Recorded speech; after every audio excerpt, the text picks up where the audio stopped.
Cynnes ni ffeis yn les yn Katie yn eich, hair off risiol. Agus sin an únú te ha cuairste go ríthe. Rois a gopur ve story defriche. Ha me se go par fatanga, a hulala, a dhéana stim an cuairt an tai. Oh ai, kias ma ha.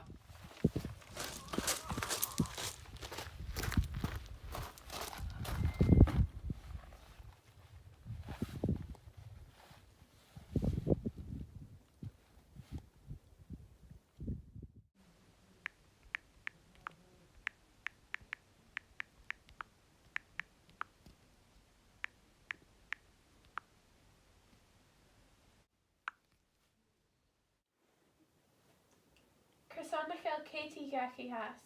Cymru fi ffys acwm.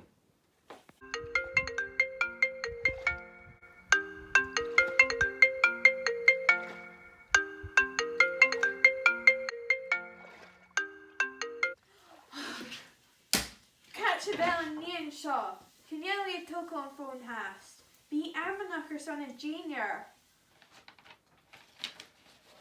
Dwi'n sy'n uniog, ei ffyr.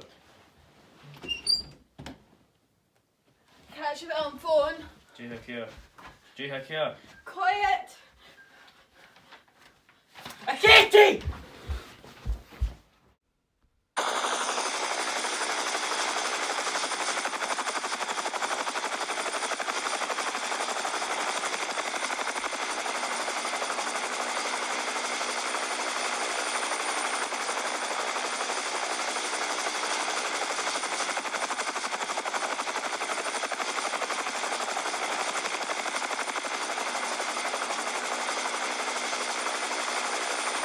Tá mí go feichcín agus an ceart san uisce, Cha dhéanann tripleid.